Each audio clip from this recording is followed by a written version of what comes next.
balanti à l'émission de minutes de Noélie et la pesi bino mbote mingi bino ba ebosa bona na bino vraiment massivement pour na kolanda ba témoignage à Noélie yenge bande ko balandi na témoignage na ngana betara en tout cas na zananga intérêt ya kotia bilongi ya mama parce que Carrefour de ça ba bien oye salanga bilangi o Carrefour de ça sala en tout cas na ngana temps tia bilongi ba souci te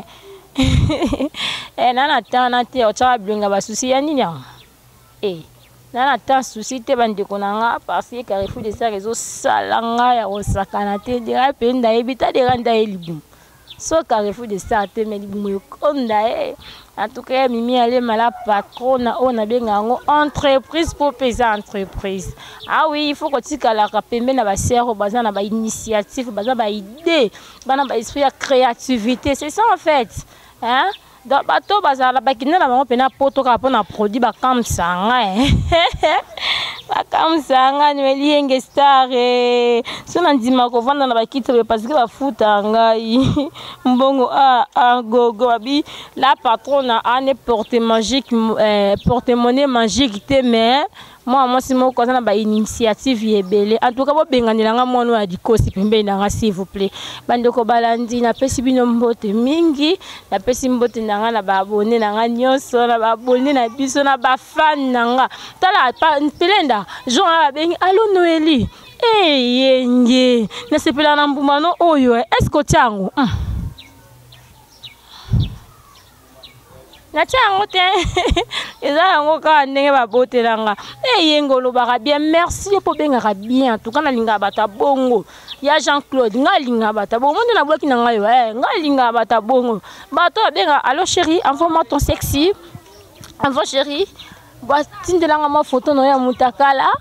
non en tout cas ce devant na tu as continué la photo mutakala te to ya ando beta masolo to ya ando ko pesela to ya ando ko beta ba témoignage hein donc Christine Peninga za la bongo a musala nae donc c'est un peu ça mutana musana nga musana nga ezali Christine na musana biso tuna biso ka ba chroniqueuse mais nga za la chroniqueuse nga za la journaliste différence ezali bande ko balandi to kotana un témoignage na biso ya lelo en tout cas merci mingi na baino so babenga ndi naza bunaza na tel naza na ba témoignage ya na bu naza sona l'accès bino ba téléphone nga na bato ba komaki na bato batindelinga ngo na audio en tout cas naza na ba témoignage waouh c'est ça hein en tout cas na linga bino mingi te non senga témoignage bo pesinga isala nga grande fille toi na témoignage na biso mo témoignage en tout cas malgré nga za pena mutama wate na ebise bino au départ nga za nga mutama wate mais témoignage sala nga pena mutema passe témoignage sala nga mutema passe ya kosakana te eza ba passe moko mibale bazaki identique ba le babongo te na bubaki vraiment identique ba kokana ya kosakana te ba passe wana bazaki mibali na mibale ba passe wana bazaki taille moko couleur moko dans ce que bota bango te mbali boso mona bango ozana difficulté à ko différencier bango bazala ki vraiment identique ba kokana ya kosakana te maintenant moko azaki na makambo nzambe biso moto yibi to koza mapasa mais tout ça mitema moko te to bota ma jour moko des fois mais to bota ma pe air moko te ba pasa ba bota mambala moko te ba bimisi ba mbale pour non mna mtabota mana na air na ye plutôt mna mtabota mana mutema na ye malgré to kokana des fois sous apparence boye to kokana na biso to kokana bilongizolo tout consort mais mitema na biso kokana rati mitema kokana te mimi ale maza mutema na ye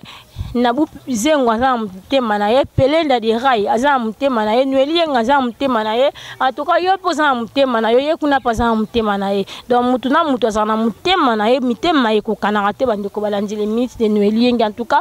bandeko yo bazaki mapasa ba kokana ya kosakana te mutu na mutaki na ba activité na ya bande ya kosala bandeko nanga lipasa moko vedi nzuzi azaki ne muta osambela ka aki muta osambela ka azaki ne chrétien azaki ne trop na ba activité ya église bilo mo ya bongo mamisa bilukidi ya yo yangwana atuka nzuzi azalaki mutu ya bonzambe mais timba bandeko balandi timba chante beaucoup mon compte dans le monde de vie na so na teka c'est que pena ouf tindika chaka donc timba zaki mutu ya ba crima hein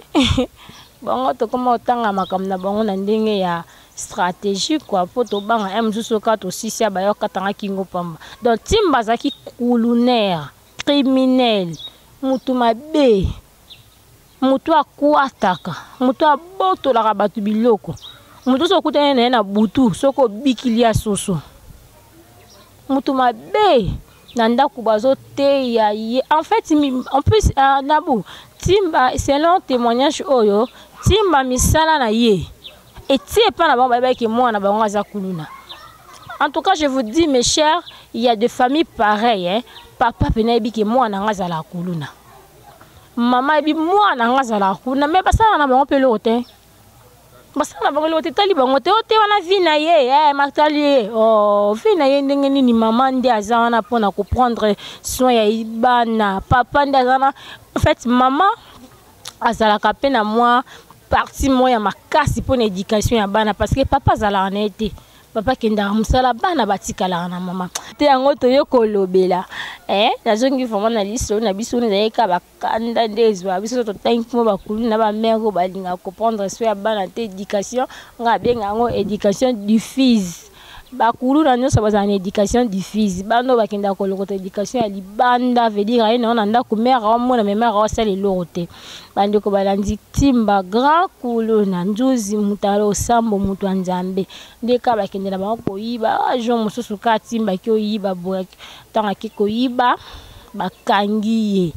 en fait bakangiye te mende za kaka kanga muyibi de ba yibaki place on ba garçon bazaki ki ebele siko bango bazo kima muyibi ayibini na yibi téléphone bo ba cher boto la boto muninga téléphone ayibi na yibi téléphone bolanda ye babandi kolanda timba babandi kolanda timba babandi kolanda timba babandi kolanda timba ki bazolanda timba siko mama timba ndinga banda ko ahuta ko yiba téléphone bongo bango batambola ka bena ba instrument na bango bazala ba ka prête à tout ai na mwambeli ne mo ya mukina poche directement bimisi mbele na simbi on skuna ndinga boule ndinga ki mamba le veut dire o ko ya ache se pota so nini kaka o kata pota o ki me mwamba mo bo kaka nde ba wala nda bongo yepa yebene te ke timba za kina mbeli mo ya mukie ba jara ba mbeli ba soda bazana wa mikie wana ba canif ba mbela ba benga ngo ba canif donc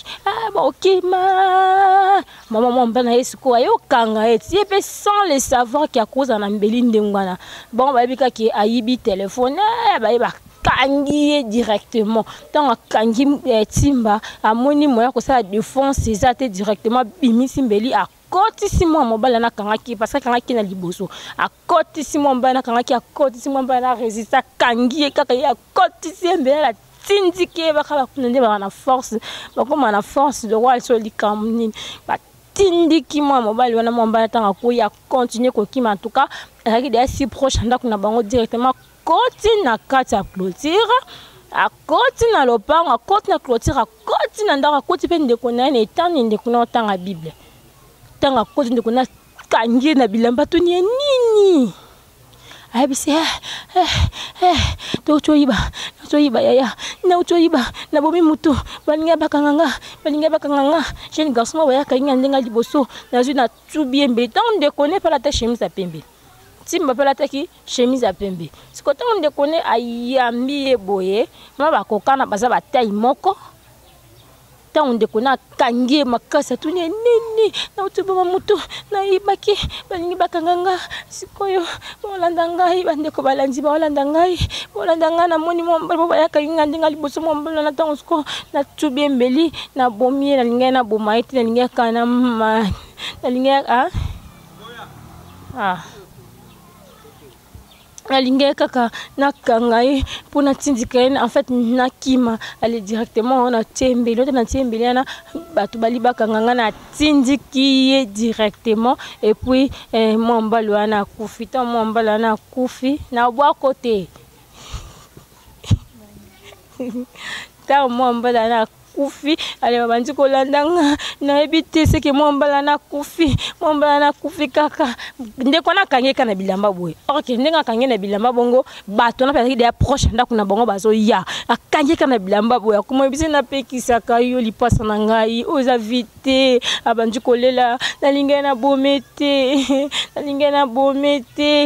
nalinga salaka bongo pona se défendre na kima nalinga na bomete azaki na intention ko boma mutu te na bomaka te na iba kaka nalinga na bomete bande ko ndinde ko na lipasa kange kaka makasi na nzoto donc ndenga kange bongo ye paso ye bateke makila nyonso ane baby si na ngo ye dia te ba fungola ka porte bo ba yo kaka na porte ba tindika portail tout bato ba koti population koti ya kosakana te tant ko ye mutasaki makamba ina ko banga makasi a koti na kata chambre ko ndeko na bimi libanda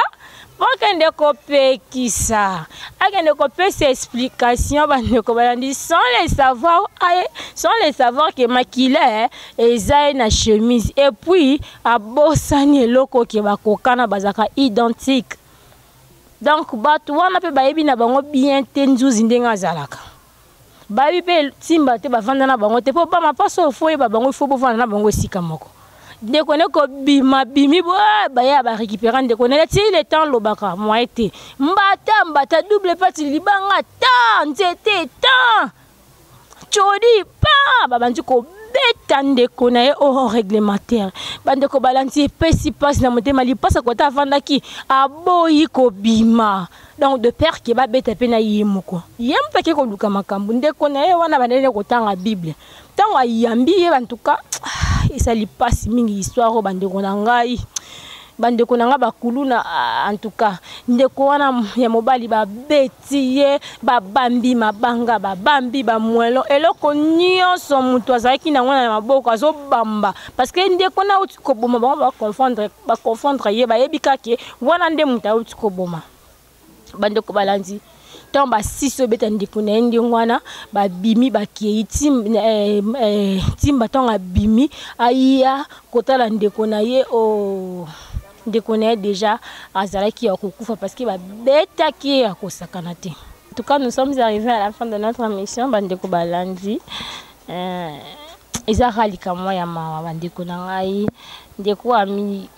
akufika pona ndeko na ya kuluna. Est-ce que yo poko kufa pona muninga tara Jésus ndenga azaka crucifié à la croix pona masumu atikala kudu kosala te babi Yesu tonga yaka na mokili oyo azaki 100% homme 100% Dieu na ba chrétien ba yebilika mona loba mais na 100% homme na ye atikala ta kosala lisumu te yango mona na croix aloba nza papa limbisa bango parce que o ba osala ba yebi yango te donc to comme na suka conseil ezaka aki donner ta vie pour l'autre ba benga bango ba sinistré bato ba pesa ba vie na bango pona baninga ndeko yo apesi vie na ayeba pete ki akufa mais dans abimika kamoni ke non façon en fait c'est une façon ba yeli so li passe na bimaki balinga ba boma li passe mais yete maza chrétien amoni ke so nga na kufi nanga na place bien na rokindi po vie nanga actuel na mena ngo na yebi conduite nanga eza bien mais li passe nanga so ka kufika asiko en tout cas rokindi directement en enfer nga na kufa ka pona ye ya tikane na bomo yo po salango na bu pena ko kufa pona nga so to na so to bande ko ta mekatin so to ko pele nda yam tati na kezele mbongo mbule ebeta ngana lobela nyoso na émission babi aya télé réalité en tout cas c'est ça en fait abolingo to na posa bolinga biso bana kin bana poto to lingana ezaka te que so moni jeune fille bato présenter émission na YouTube ara o commissaire ndumba mais so ko zo linganga le kwa leki no ya moso komisanga ndumba te o senga nga fota mutakala te poto o mona nga bomona te o sanika leki nangati nga pena na baye basi na pe bandiko basi o sambusanga te na YouTube pona tinelo fota mutakala lobi na ngwana o publienga na sambwa na nga kaka dans les pans tozolingana te bandeko tolingana toza bandeko tolingana nzamba tikela biso kaka verset moko wana babi eloko wana baba tolingana tala na prédication en Jésus nyonso abetani ka c'était sur amour donc bolingo ezaka base ya biloko ebele soko olinga muninga olinga te muninga souffrir soko ozolinga muninga okolinga muninga eloko osala o valoriser enfin ki akinde liboso soko ozolinga muninga okolinga te muninga tindelo foto mutakala pona nini okozwa nini babenga ngo soupe de pemi wete bujati osana on. En tout cas, comme na souka ya émission na biso na pesi bino mbote mingi ba fan nanga. En tout cas, place to lobe mabe bolimbisi biso, ils ala ra conseil émission o comme na les minutes de Noël yenge o to beti témoignage na beti za ngate, ils a pesi nga na beti ngo pe kande ba pesi la nga na longola te na bakisara te. Merci tout le monde, à la prochaine numéro.